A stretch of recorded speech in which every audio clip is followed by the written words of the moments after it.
Mr. How are Vuyani. you checking in? Why is it that everybody calls me Mr. Vuyani? I don't understand this. Oh, Is man. it that difficult to say Vuyani?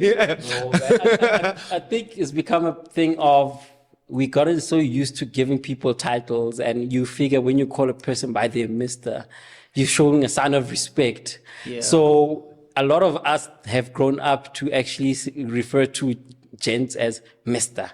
Yeah, or Because highly sir. Brahmamang, you have a certain respect for them, but it's not as high. But Mr. Vuyani just gives it that Yeah. Or professional. what chief? It's a chief. Yeah, that's what is questionable as well. Yeah, no, I'm very reluctant to be called Mr. Ndate, but Yeah, I do that also. yeah,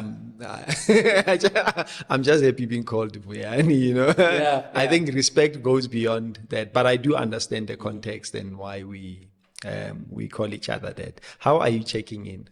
How am I checking in? I'm checking in under the grace of God, my good sir. I cannot start any conversation without having to include him. Ah, Um, if there's one thing I want to really say is that when I check into such spaces is that I remember where God has gotten me from, where he's put me now, and I'm actually excited about where he's taking me in terms of I hear, and it's true, that people become anxious about what is next, where are we going next. So I get excited by it. And my excitement comes back to, you know what? God gave me this excitement to, when you ask me this question, how am I checking in? I check in with God, my man. I cannot check in alone. I cannot go anywhere without my yeah, creator, my guide, my definitely. lead. Yeah. There's nothing on this world that I can do without his presence. And I'm not saying that I'm perfect. However, he still allows for me to be directed in this way because that's his purpose for me. And that's how I check in. Check in with God. In a powerful way. Yeah, In a yeah. powerful way. No, no. I really appreciate that. But the day has been good, I assume. Yeah, I must say that the day has been good. There are obviously things that a person would wish to happen differently.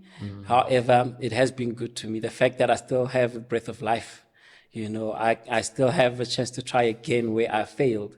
The fact that I am still able to talk to you in these kinds of spaces, that would make my day to be good because God required for me to be here for this purpose at this time. And with that, why would I say it's a bad day? I'm with you. Okay. But just tell us a bit about Mpho. I mean, who is Mpho? Your upbringing, how was it? Where were you born? Give us the background, yeah, Mpho. Wow, the background yeah, Mpho is very interesting because people who know me from back then will give you a different perspective of who Mpho is compared to the people who know me now. Okay. Nobody really believes it when I say that I'm a shy guy and I'm an introvert. Okay. Everybody thinks that I'm extroverted and I'm loud. I'm like, yeah, you don't know me. But my Okay. upbringing, man, born in Indonesia, um, lived in Sebokeng Zone 10, Extension 2 for a period of what was 3 years. And then from there, moved to Steel Park, also a different environment from where I was from. And you'd think that as a young person, I wouldn't remember it, but I still remember that. And so just to give you an idea of the young me, man, was really held back. Was a quiet person, as I mentioned now, shy, Okay. introverted. I'm always taking the back seat. I'm afraid to speak out. I'm afraid to say what I think and give my opinion. I'm Although I was soft, but because society taught me that a man must not cry over time, I adopted that. Didn't realize it up until, 5 years ago, that I adopted this thing of a man not crying so much so that I was crying inside. So that's the Mpho who was brought up because everybody knew me to be this happy guy, sociable, but still held back and quiet and all of that. And it's only now that I really got to explore who else Mpho could be outside of who he was told he was. So my upbringing, Both my parents are teachers or were teachers. Okay. So you can imagine a large majority of my life, I was taught. Yeah. I was taught. Age. Yeah. Two siblings. I'm the last born. Okay. I've got an older sister and then my brother, and then there's me. So being the last born, I think that's always the case. The last born is always the little cookie and the little Yeah. teddy bear of the family. Nobody wants anything to happen to you. So, and I appreciate how I was brought up. That having been said, I also realized how that actually kept me back, but it was for a good cause. I mean, I can imagine the parents, they try out with the firstborn, trial and error. So I hear. And then when it comes to the last one, they're already tired, so they can't always be angry with me and all of that. So, but man, yeah, I really must say, challenges and all, I want to say that God really allowed for my parents to do the best that they could with what they had, challenges and all, and to raise me in the best way that they could. Yeah. And more importantly, to keep reminding me of who God was. But yeah. So you're raised essentially in the church, or in a Christian family. Yeah, I was raised in a Christian family. It's always been something that has been implanted into me to always pursue understanding God, and it was Christian based and all of that. The one thing I must say though is that I think the error was that I was taught never to ask questions. And being the shy and introverted me, I never wanted to ask questions because I never wanted to be wrong. I never wanted to be in conflict with anyone. I never wanted to be chastised for asking God, why am I created? God, why is this happening? So a large majority of my life was brought up to say that you do not question authority, and God is the authority in this regard. So you do not question him. And as I say, understandably so, that's their background of how they experience Christianity and how they experienced God. And it's only now that God brought me into the space to say, but Mpho, I need you to ask questions. I need you to ask who I am to you. What is my relationship with you? Why do you think I brought you up in this way? Why is this happening? Why is this not happening? So now it's only now that I ask the questions. And as I say, they did it out of protection for me, and I'm grateful for it. And life just had a way of saying that, yeah, you can only be protected for so long. Yeah. Before it happened. Yeah. And so at some point, you're going to need to step up and show up, and in the spaces where your purpose is required. And yeah, that's basically just an idea of who I am, What's your most memorable moment under 10? What do you remember the most about Mpho then, or what is that one incident that you remember happening? Under 10. It's I'm going to say it probably has to do with the change from, I want to say, coming from Booking to going into Still Park. From when we moved into Still Park, we were like the first black family. So Okay. So that was like a total change for me, because I mean, I just came from a neighborhood where it's all black people. Everybody's always looking out for each other. Children always playing in the streets. I may not have liked it, but when we jumped into Still Park, that is now a quiet area, and there's all these white people. But it was interesting that when they accepted us, they didn't accept us based on you are black and I'm white.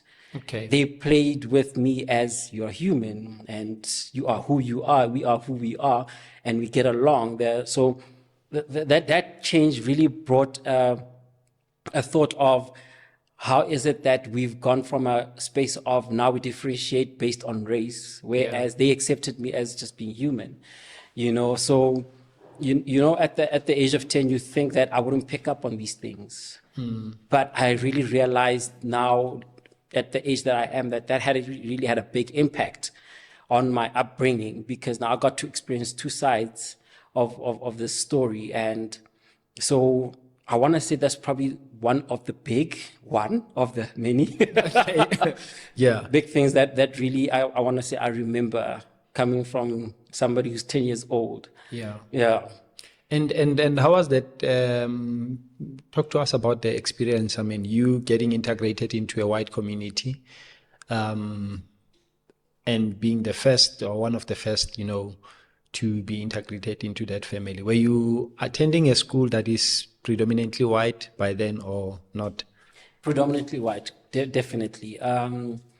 It I want to say it didn't feel like there was any difference, Okay. because as I say, everybody was already very accepting of who I was, and I guess because my parents already brought me to learn to respect a lot of these people. That's all they required, to be respected, and so they also then reciprocate the same respect back. So they accepted me as Mpho and not the black Mpho.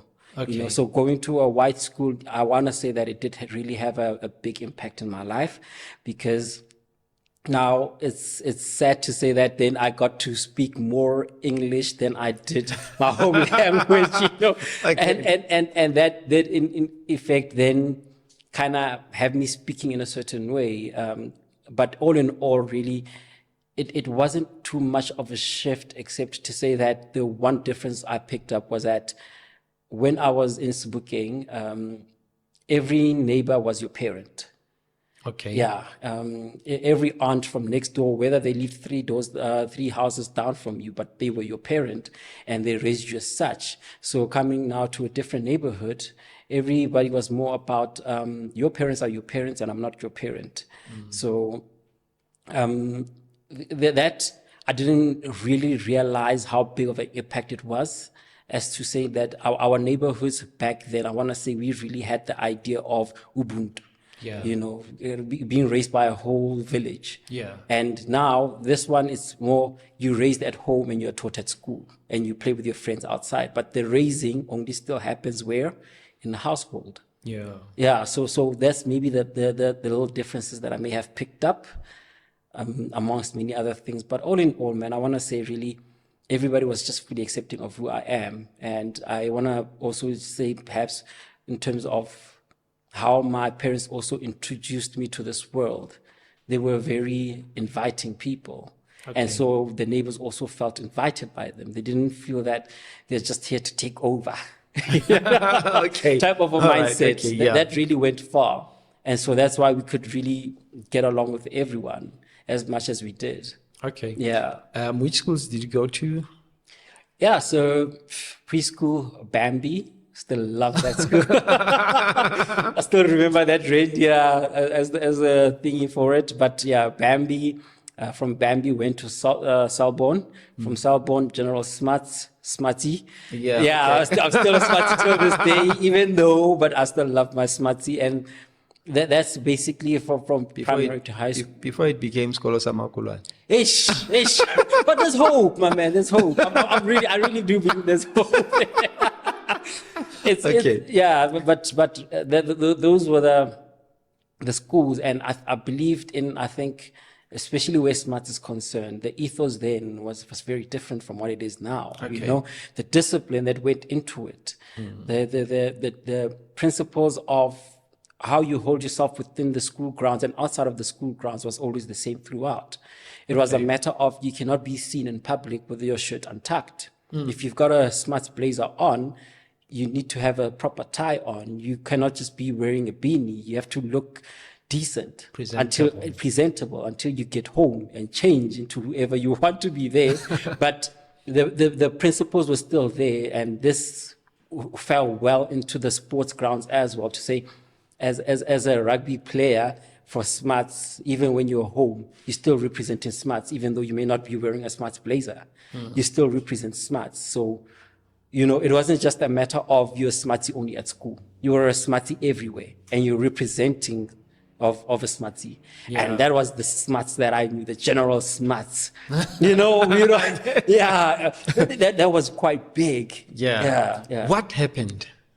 What do you think happened to Smarts?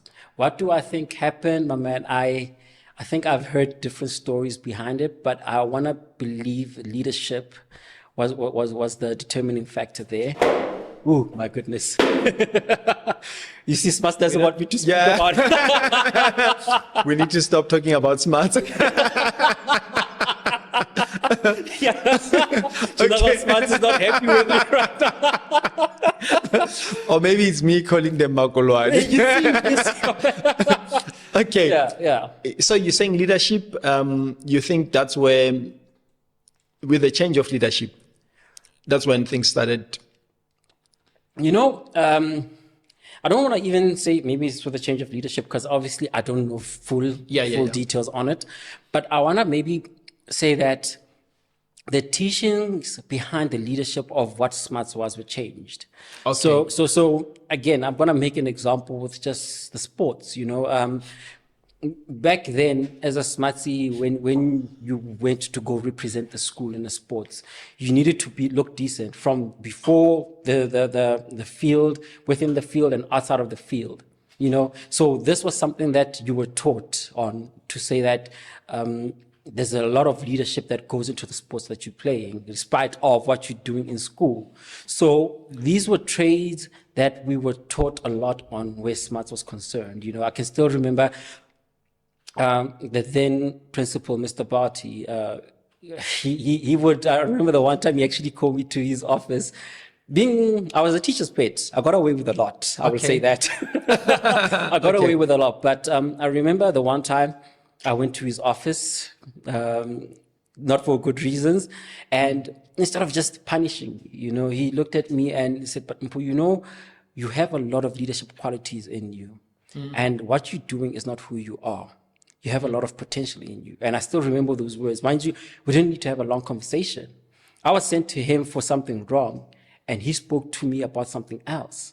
Okay. And that challenged me, and that now didn't only challenge me in his office, that didn't only challenge me in class, now it challenged me even outside of school. But why would this principal say this? I mean, we're such a big school, a school of, I think at the time it was 800, and yet this one man knows who I am by name, and he knows my potential. And now it wasn't only him, because what he said is similar to what my coach said. But it wasn't only my coach, it was similar to what a teacher once said. Okay. So everybody had the same mandate of who Mpho was, even though they may not have known me personally. But that's the Smuts that I knew, and so the general Smuts of then was very big on this. They were very big on that you're not just here to learn and then you're gone and you graduate, matric, whatever the case may be, and then you're out. We're just training you to be a leader of yourself. You need to grow. Then that's where the whole idea of success crowns labor came in. We got to understand that success crowns your labor. So you need to put in the work. The work is part of the leadership in order to get success out of it. This was also big when we sang the school anthem. I can remember this in the school hall, in the assemblies. If we were to sing the school song without passion, he'd stop it midway and say, "No, let's start again, because I need you to sing it with your heart and understand what these words mean. I don't want you to make it a joke. I don't want you to just make it as if it's a school anthem of a song that you're singing and that's it. You need to have passion for it." Paid attention to detail. He paid attention to detail. Now you can understand that although this was just in the school hall, this again was repeated in the sports field. Yeah. This was then repeated in every other facet or everything that was happening in the school. And so this was this general Smuts that I knew. The general Smuts that said that, you know what, when you're representing general Smuts, you're also representing yourself. And the crown part of it is also a big deal. You're not just going to school just to get over it. There's a whole part that General Smuts plays into you. General Smuts is going to be in your blood. Smutsies for life, as we put it. Yeah. And that is the General Smuts I know. What would it take to get back that smarts? What would it take? Is it something that is possible? It is. My man, there is absolutely nothing on this earth that cannot be changed, especially if you put back God into it. And I'm going to say that boldly, Yes, Smarts has not seen the best of days right now, or at least in recent times. But that's not to say that there is no hope. The learners there are leaders in their own kind, or rather in their own trades. It's just now, how do we start working on helping these kids to be leaders? But now, for them to understand what leadership is, then it requires then for the teachers as well to teach them these leadership qualities. It requires for the leadership of the school to step up to say that we're not just coming in to teach, to get paid, and we're out. Now it requires for them to also show up and say that, what we're doing with passion, and we want to make something great of these learners. So yes, Smarts definitely can still be the Smarts of old, or probably even better. And it's in these challenges and these tough times that I want to say that there's opportunity. I think had everything been good through and through, we may have then just been an average school. But now, yes, there's challenges, but then there's also opportunities there. I remember it was last year, I had to go do a talk there with the RCLs. Okay. And they brought up this RCL inauguration thing of theirs. They invited me through to come speak to them, and I asked them, how did you guys bring this along? They had one teacher who was assisting them. They told me, obviously, the challenges of them putting this together. But I was actually surprised and actually also motivated by how these learners put this thing together. We had this thing in the class, not even in the school hall, but they put it together. And to take such a small group to put this thing together, to get me, a motivational speaker, to come speak to them, that is big. That is big. It didn't even require for the teachers now to come speak to me. It took learners reaching out to me. So if you can get those small groups to influence the other groups of learners to start driving the school in that same trajectory, this will, I believe, will also then have the teachers want to level up to that. You know what? We cannot say that we don't want to be a part of this, because we want to be a part of this greatness of these learners. We want to be a part of the school being brought back to life again, because it's got that potential. And so, yes, man, it's definitely possible. Nothing is possible. It's impossible, I mean to say. Nothing is impossible. We definitely, I think, and I like the passion that you're able to display when you talk about Smarts, and the pride, that and I hope you and the rest of Smarties can find a way to get the school back to what it was, or even better, like you're saying. I think it's these stories are always inspirational when you hear how Smarts used to be. So you talk about your principal, Mr. Barty, yes, bringing you in for a misdemeanor that you committed, and him talking about leadership when you get there. What happens after that? Because that sounds like it was an impactful conversation. Yeah, man. It was an impactful conversation, and it wasn't only just that, because obviously there was other conversations that I had with him. His wife was my biology teacher. She had conversations with me. Other teachers who were in the disciplinary office, but the conversations they used to have with me, they didn't teach me as somebody who's all set up for doom and gloom. As I say, it's quite interesting how everybody just came together to give me a similar message, And so, yes, the conversation that I had with him really spoke volumes, but it wasn't only him. It was just him adding on to what everybody else had been saying. And so for him to see me in that way, and to not just see me as just another scholar, really made me wonder, but who is Mpho to be seen by such a big man? Who is Mpho to be seen by all these teachers? There are other scholars who are more academic than me, who are better in sports than me, and better in many other facets of the school, that I wondered, how did you see me? I always thought I was always in the background, And not only that, it's also now some of the scholars themselves who saw me there's some scholars I never knew me. So all of these things just came together in a way that I really didn't understand up until really God showed me that there is never anybody that's going to come into my life who's going to say a word to me that means nothing to me.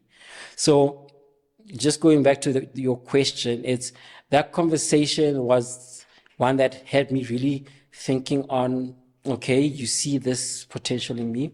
What does it mean for me?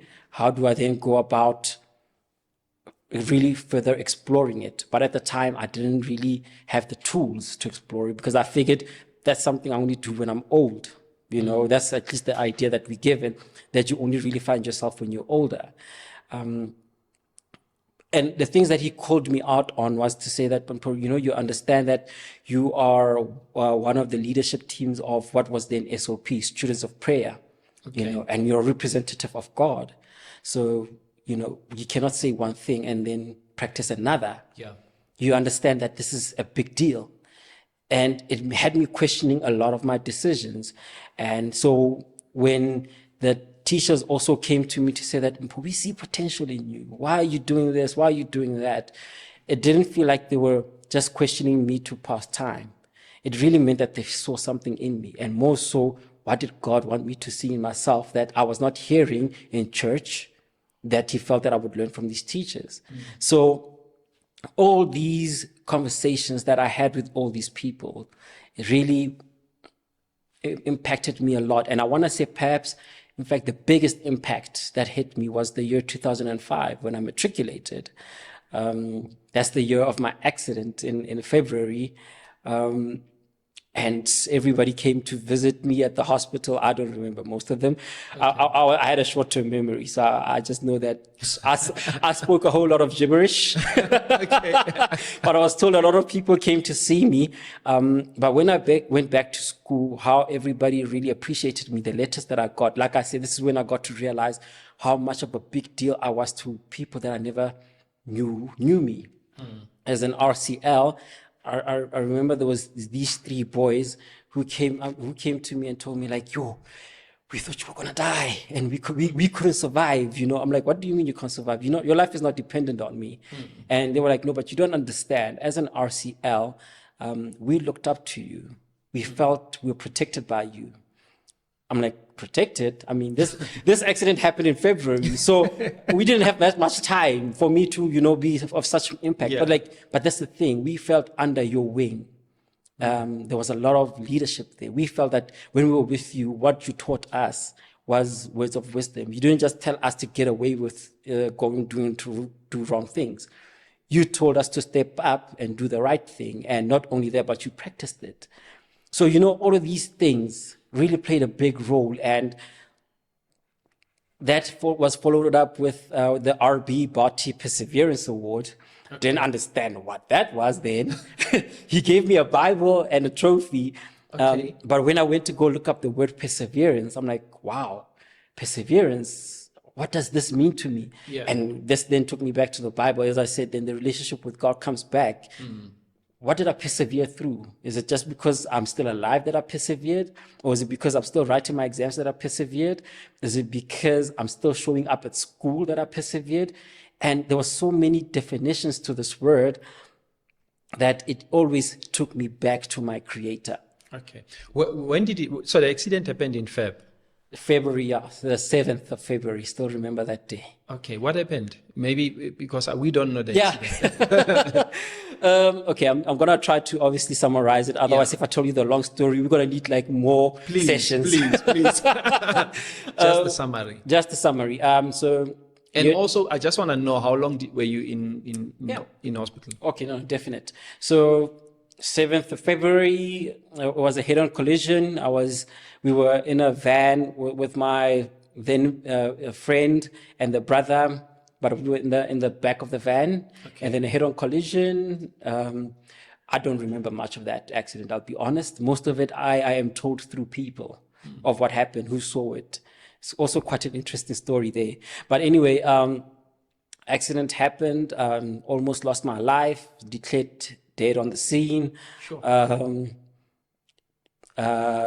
basically the paramedics were said, I'm done, I'm gone. So they were about to cover me up with a foil. And my friend's mom, because she's a nurse, she came, she's like, no, this guy's not dead. And so they came back and then they found a pulse. Before covering you. Yeah, so basically is that because they were just a couple of minutes behind. Okay. So the accident happened and then the paramedics were there. So when she got there, the paramedics were there already now starting to attend to everybody who was still showing signs of life. I was the last person who wasn't showing a sign of life. So they basically said, he's gone. They declared me dead. And then when she got there, because she's a nurse, she's like, no, that guy's still alive. Mind you, she didn't test my pulse or whatever. She just said, that guy is still alive. I'm a nurse. I'll attend to my son. Okay. You go attend to him. So the paramedics came back to me and then they found, oh, wait, he's still alive. Yo. So now, obviously, now they're rushing to attend to me. Mind you, the gory details of that now, the eyes all popped out. Whoa. Yeah, I see the eyes popped out. So, fine. They put me into an ambulance, a private one. They couldn't wait for the big one. Literally out of the socket. Yeah, out of the socket. So it's an interesting story, man. As she tells me, it's like, you don't understand. Like, there was like a bucket of blood and that belonged to you. Sure. So you can imagine already how this thing looked, because I literally just hit the tar of the road with my head. Ooh. So that fractured my skull. Ooh. But yeah, so anyway, from there, fine, the paramedics took me, they got to the hospital.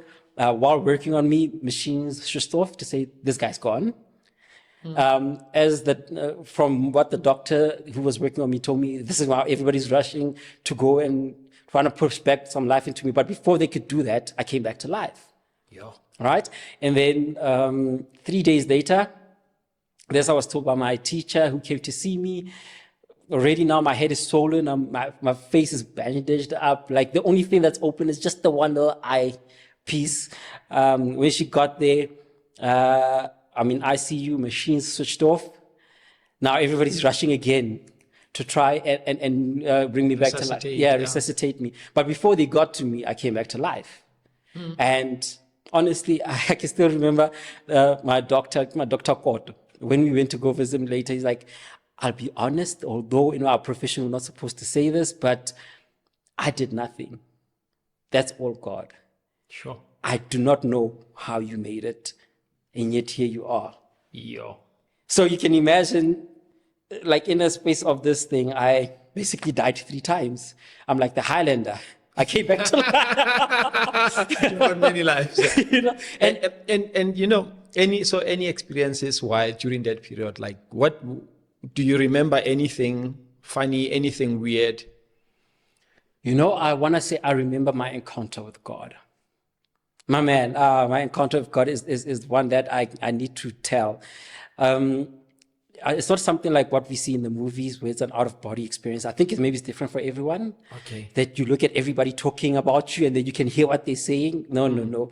With me, mind you, at the time, 2005, like I said, I was now at my peak of doing Students of Prayer at school, the Y2J then, Youth to Jesus.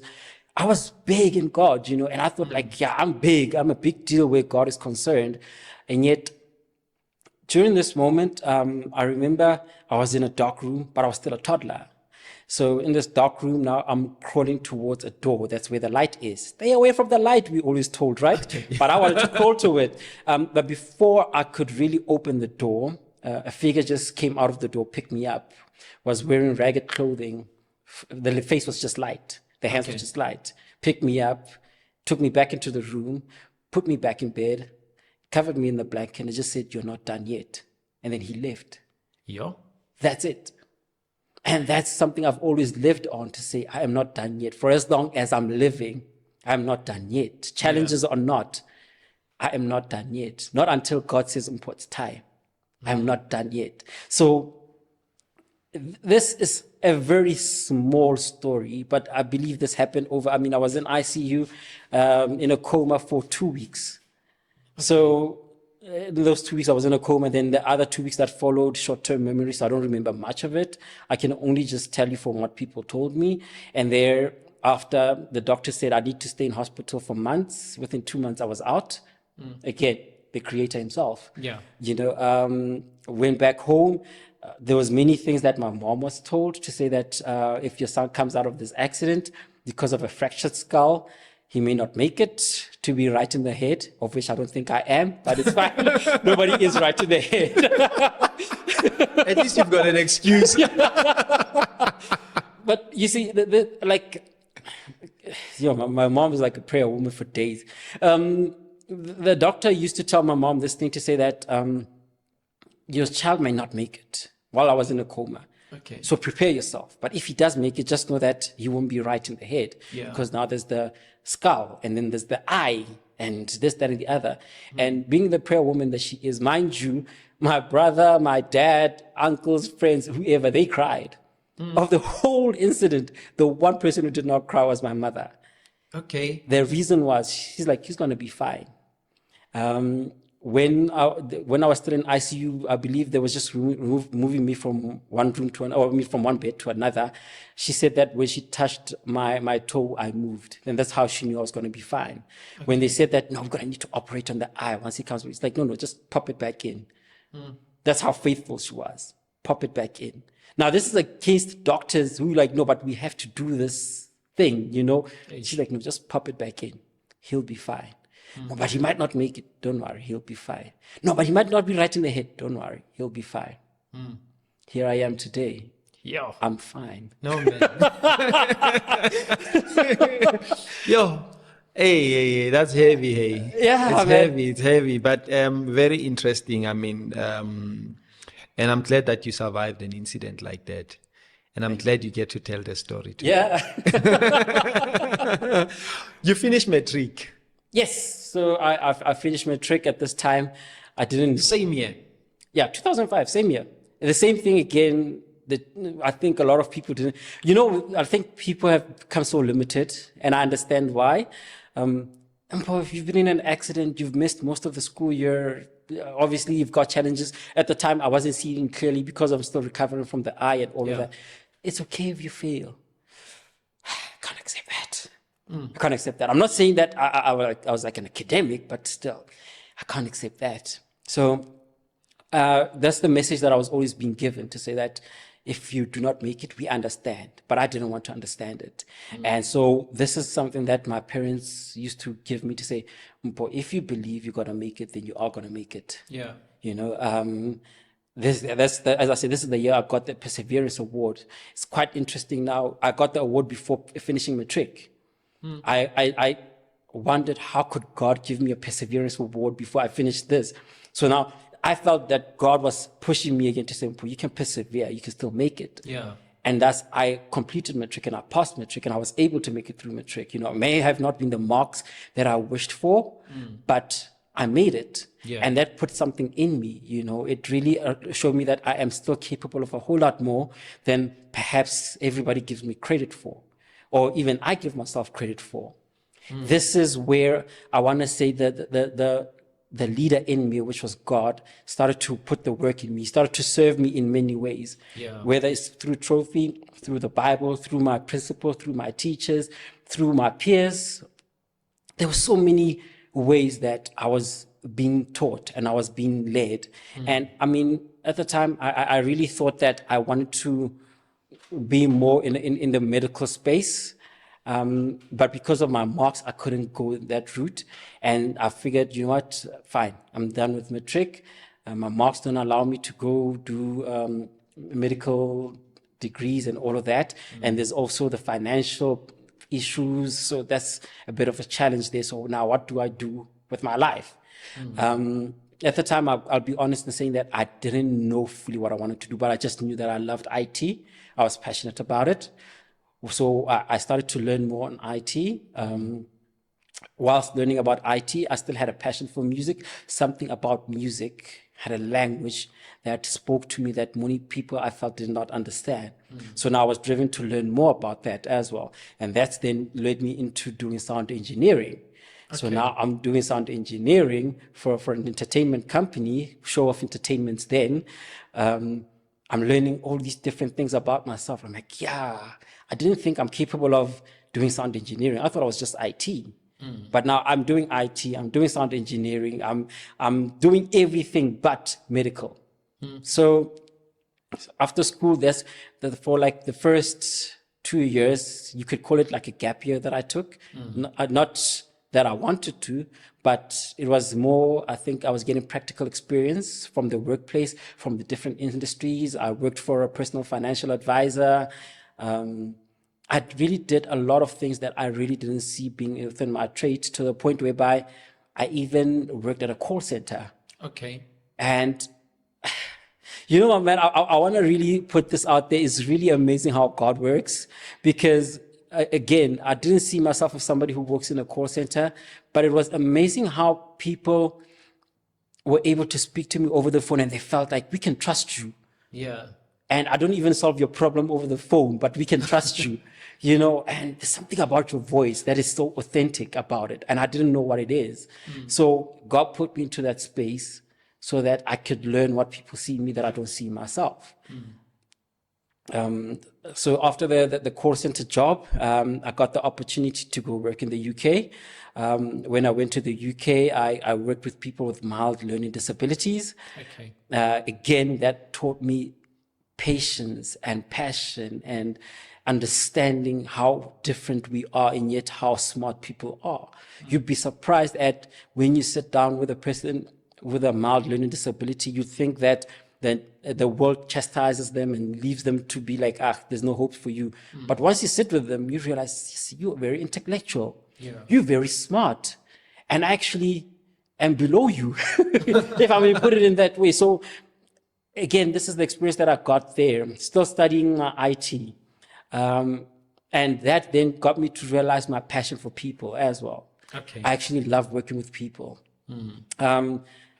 I didn't understand what God was doing with me then. But still, I was still under the mindset of, I still want to be employed. So I'm going to work for someone. And it's fine. I did my 2 years in the UK. I came back this side, now with an accent. It's gotten worse. Oh yeah, you'd be surprised how much your environment can change you, but that's another story for another day. So I came back. When I came back this side, I'm still searching for a job. Eventually, I volunteered at a school, Riverside. Mind you, now Riverside is Smarties. Yeah. We were like enemies, but yet Yeah. here I am now working for Riverside. The then principal, Mr. Mahwata, he took me in.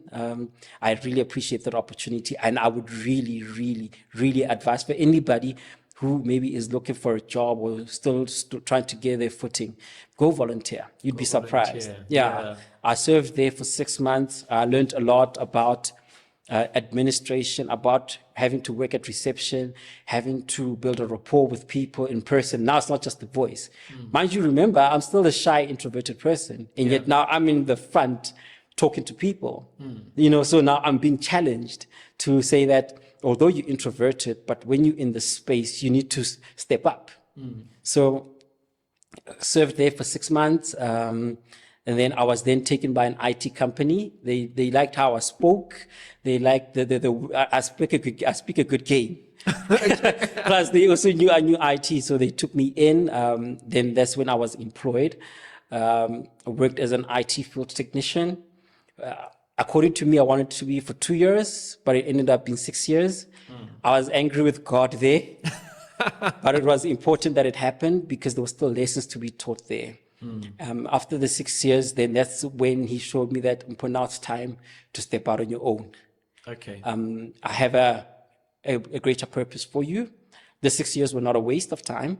There was just something that I needed you to learn there, because it's in that 6th year that my world came crumbling down. Again, the thing that I'm not excited, or rather, I'm not saying I'm celebrating it, but a friend of mine actually once said to me that I need to use my disasters as my power story. Yeah. Yes, Edwin, you probably had him here.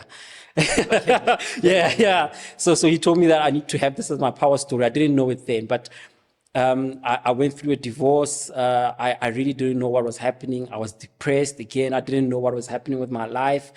I thought I did everything right, and yet God challenged me, because then he took my whole world, turned it upside down, shook everything that I held on to, started me from an empty vessel again, so that he can start to reuse me. And then that's how I got introduced into life coaching and motivational speaking. Before, you know what? And there is so much story. There is so much story, and I really don't want us to rush this thing. I Yeah. really don't want to miss anything. We called you for leadership today. Yeah. But can we pause that? You know, for Definitely. today? Let's pause that, because I mean, there's so much story out of you, and I don't want to rush the story. Yes. For how long were you married? So I was married for 8 years. Okay. Yeah, for 8 years. And I want to say, even within that, there was still a lot of lessons that went into it. I really saw myself as a stand-up guy, a good guy, but I really got to understand what is the true meaning of leadership, whether as a man to a wife, a man to children, a man of a household, and then how he represents his family outside. This is one of those things that I feel I really want to call out on everybody to say that you must understand you represent your family when they're there and even when they're not there. There's some parts whereby I really did wish that I actually would have represented my wife, my then wife rather, differently. And I'm not saying that I cheated, I didn't, you know. I guess according to the world standards, I was a stand-up guy, but I know where I faltered. And that's where the leadership thing came in, because I really got to learn what is the true meaning of leadership. I want to say that we don't have the full definition of the word. I felt I was a leader in my home because I was the head of the household, but there were some actions that I did not take account of, or things that I did not do to protect my family that I should have taken. And that was some of the things that I guess added to the end of the relationship or the end of the marriage. I may not have liked it, but it happened, and there was a purpose to it, because out of that, that's where the life coach was born. Okay. That's where the motivational speaking was born. If not for that, I think I was still in my comfort zone in the IT industry. I never would have thought of what is a life coach. That's actually the first time I got introduced to life coaching. I didn't have one, but I wished to have one. And a lot of people saw a potential in me. I can still remember another one of my pastor friends, when I told him, like, you know, everybody thinks that I'm okay, and I'm laughing every other day. Nobody picked it up. But he says to me, you know, you remind me of Moses, the story of Moses, that you have so many challenges and nobody can see it. And yet here you are, you know, you're still representing God in his full word and still trying to be a good guy and all of that. And that really challenged me to understand who Moses was. And that led me to understand, how do I incorporate now this Moses story to me? How does it relate to me? Moses was a leader, but being a leader, he was actually serving. He wasn't being served. This is where I say leadership is it's such a big word that I don't think a lot of people understand. And so I started to follow the story of Moses. And if you think about it, a lot of the story, although they said he was leading his people, he was serving his people. At no point they were serving him. He was always serving. Yeah. And that is a leader? That's not the definition of a leader that I got. I always thought as a leader, I need to be served. Yeah. So, so going back to the question, it's things that had me challenging myself as to who was I as a leader in my relationship then. What could I have done differently? And what happened with reason. But then what do I do with the story? Do I just say that it's the end of it all, or do I challenge the idea of what a divorce should do to a man? Do you think as husbands, society has taught us that being a husband in a home or a husband to a wife means you being served? Is that something that is predominant in society, would you say? I would say so, definitely. You know, it goes back to the whole ideology of the man is the head of the household, right? So we figure being the head, that means your word goes. But if you think about it, the head cannot look anywhere without the neck, right? Yeah. So then your wife is your neck. So you need to protect your neck so that you can know where you're looking as a man, as a husband. Yeah. So as men, we were not taught the importance of the neck. We just figured that we have a wife, I own you, you're mine, and so what I say goes. But then at what point then do we start communicating as, I don't want to say as equals in terms of that a man and a woman need to both be men in the relationship, but at what point then do we start to look at a marriage and say that although I may be the head of the household, I need to confide and be vulnerable with my wife. Because I can be open with the world, but I need to be vulnerable with my wife about certain things. So as the head, I need to lay down my head somewhere to rest. I need to be at a point whereby I'm going to sit down with my wife and say that I do not know what to do and I don't have things figured out. I may seem like it to everybody else out there, but I feel that I'm safe with you. And I am scared. I am scared. I want to cry. I want to break down. I'm burning out. I don't know what to do with all of this. And so these are things that as men we're not taught. We do not really understand the importance of being a leader into the home, that you need to teach your wife how to maybe speak to you. Do they only speak to you when they want to ask for something, or do they speak to you when you are broken?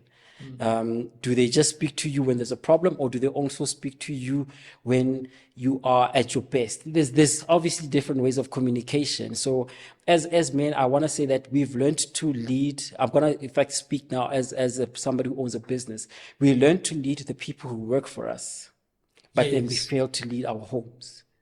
We are passionate and patient with the people at work, but we're not the same with our wives. Why do we do that as husbands? We are able to now speak between you and I as men. We're able to open up to each other, but then we're not able to open up to our wives. Then how then do we teach our wives to be open with us? Is this then not an opening for the enemy to attack? Because then if you don't talk to your wife, I'm going to talk to your wife, and I'm a smooth talker, right? So I can charm her, and I'm going to say things that she would have wished to hear from you. Perhaps me being vulnerable with her makes me now feel like she can be more closer with me. I'm not saying I'm excusing if she does go fall for me, but the thing is, how then do we as men teach our homes to say that I need to protect this family by talking to you about things that make me feel I'm at my most vulnerable, and I'm going to tell you something that can break me, and I'm trusting you with it. Isn't this where trust comes in? Yeah. To say that I'm trusting you with something that I wouldn't tell my best friend. I'm trusting you with this. And because I trust you with this, that means that you are my person. And as the head, I still need the neck to balance me. I still need the neck to help me look around. I still need the neck to help me function. These, obviously, like you're saying right now, we could go deep into it. These are forms of leadership. These are forms of leadership. Leaders are at a point whereby they need to understand that I am vulnerable, especially now as a man, you need to be vulnerable with your person. So, yeah, man, there's a whole lot of parts to go into this. You know, and this is interesting because I think about why is it that as leaders we fail first in the home, we fail in the business, we fail in leadership, we fail in politics, we fail in so many things. And you spoke about leadership being about a service that you offer rather than you being served. Yeah. You know, and I'm thinking now as you speak, how many of these leaders are at service? Yeah. You know, but like you're saying, because of time, I don't think we have enough to break it down into the details, going into business, going into, you know, other, you know, branches of our, you know, economy, our country, etc. Yeah. We will make a separate session for that. Yeah, definitely. We will make a separation for a separate session for that. What is it that you think we are missing in this conversation that you want to quickly touch on before we close? You know, if you don't mind, it's just to quickly, because this is like, I'm not ashamed to always touch into God. I may not remember scripture word for word, but I want to just say something, and this ties in with this. Yeah. The thing that we're missing, right? This is Romans 5, right? I'm gonna say from verse 3. It says that not only so, but we are also glory in our sufferings, because we know that suffering produces perseverance. Perseverance, character, and character, hope. Now, understand that the part of what I want to include into this conversation is that although we may not like it, that there are challenges that we face and there's suffering that we will get. And it's often not so easy to understand the purpose of it. But I really, especially with my relationship with God, believe that everything has a purpose. And your suffering, your challenge is important because it builds you. You can either allow it to break you or build you. I've had my challenges. I still face my challenges till this day. But everything that I face, I allow God to lead me, to say that this happened. Mpho, the God in you, what is he teaching you? What does he want you to learn? What have you missed? Where are you going with this? And so this then challenges me to be better because I'm suffering now, but I don't want to continuously suffer. So this is one of the topics that I feel in leadership, we need to understand that perhaps even when we are serving, it may not seem easy. We suffer a lot in the serving, but it's vitally important. Going back to the story of Moses, I think we all know at the end, he didn't make it to the promised land, but he was a leader because he served people and he helped his people get to the promised land. And yet he didn't. Perhaps his promised land wasn't the promised land of the people, but his promised land was then you're going to go back to your father. So all of that says to say, there is absolutely nothing that you are being faced with that is challenging you and suffering and all of that. That means nothing. It's all purposed for something, I believe. And there's some form of greatness in that. And that's where self-leadership plays a vital role. Because then we understand if I'm able to lead myself out of the ground or out of hell, then I can lead others out of the same space. Because now I'm speaking from experience. And I don't want my experience to be your experience. I just want it to be your lesson. Something I remind my kids. My 2 boys, love them to bits. I always say that I want my experiences to be your lessons and not your experiences. Yeah. And I may not always get it right, but at least I know that as a leader, I'm saying that this is the truth about my life. It's not perfect. However, it is worth something because God is taking me somewhere. Because as he said to me, I am not done yet. And so with you as well. You're not done yet. With this conversation, we are not done yet. We are not done. Most definitely, we are not done. You know what? Thoroughly enjoyed this, Mpho. Thoroughly enjoyed it. Your story is very interesting, intriguing, and I'm sure it's just the tip of the iceberg. Yes. Yeah. We'll certainly have part 2 Definitely. of this, but today we're closing it here. Thank you. Thank you.